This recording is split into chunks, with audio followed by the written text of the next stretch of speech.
Okay, so one of my most popular videos within the last few months has been Angry Birds Remake's terrible marketing. So you know what they say, if something does well, make a sequel. So that's what today's video is on. Only not the Angry Birds Remake, but instead the new plushies, and how they are being marketed horrifically.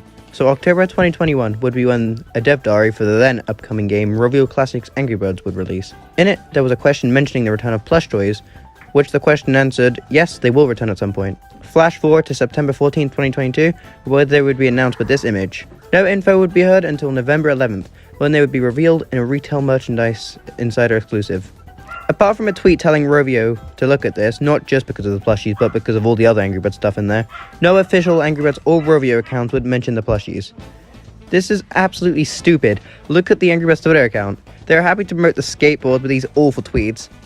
The bottles also got advertised, but their marketing isn't as bad, and I can excuse the Twitter account for marketing them. But the plushies, no tweets on either the Angry Birds or the Rovio Twitter accounts.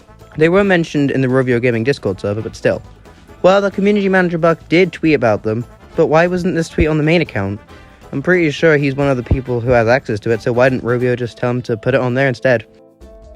Also, there are lots of evidence to suggest Rovio could not be bothered to market these plushies, and instead let the popular fans do it for them, like their unpaid minions. One piece of evidence is this Buck tweet. Now, I know this was not on him, as he was obviously told what to say, but the tweet at Angry Birds Facts and Angry Birds Network, two of the biggest active English Angry Birds Twitter accounts, hoping they'd retweet, to which they did.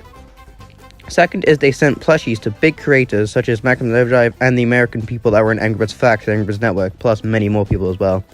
I actually run Angry Birds Facts along with other people, but I'm not American, so I didn't get the plushies. In fact, Mighty Mojo's support is awful. The guy we needed to contact thought all four admins were the exact same person, even though he was supplied with names and addresses, and two of them didn't even live in fucking America anyway, so I don't get how he got confused. Did he think this one person had imagined had a lot of different houses and wanted a plush for each of them, just like Maxi Bird?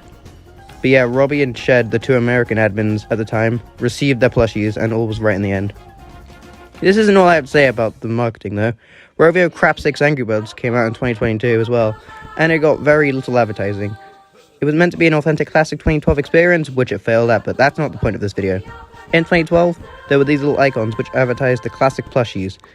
These new ones are replicating them, and now that they've been put into production again and there's a 2012 experience on the App Store, it makes sense for God's sake, there's no point in even pretending they advertised them. Of course they didn't advertise them in either this game or any other Rovio game.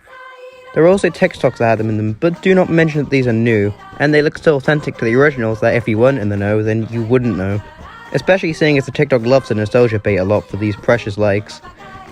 The question is though, why don't they want to advertise classic stuff? Well, they did advertise those water bottles with classic stuff on, but not Rovio Classics Angry Birds or this. Alex, are the plushies supposed to be a secret to the community too? If so, then just like Rovio Classics Angry Birds being a secret to the community, that is an awful idea. If you keep making products like this and not advertising them, you're gonna go bankrupt. Just grow up and start marketing classic stuff already. This company is so weird. Are they afraid that the classic stuff will outdo the stupid effortless baby shit they've been putting out? And modern Rovio would have to actually do the unthinkable and start putting effort into the content they produce? Oh no, they can't have that, can they? Yes, they have to make these classic experiences and not market them so they can say to the fans that they didn't do well, but really it's just their awful marketing. Early 2010s nostalgia is in Rovio, please capitalize on it, you'll do well. And by capitalize on it, I don't mean make social media posts about how nostalgic Angry Birds is even though you can't even play the original games anymore.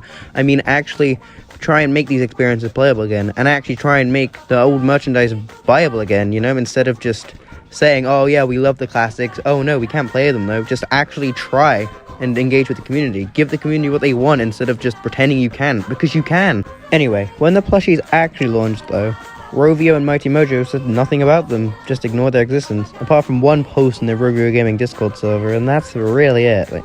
That's not how you want to market your new plushies that you want to buy. They weren't even featured in Rovio's Angry Birds 2022 recap video, which is why my one was better, so go watch that instead. Subscribe and like the video. Goodbye.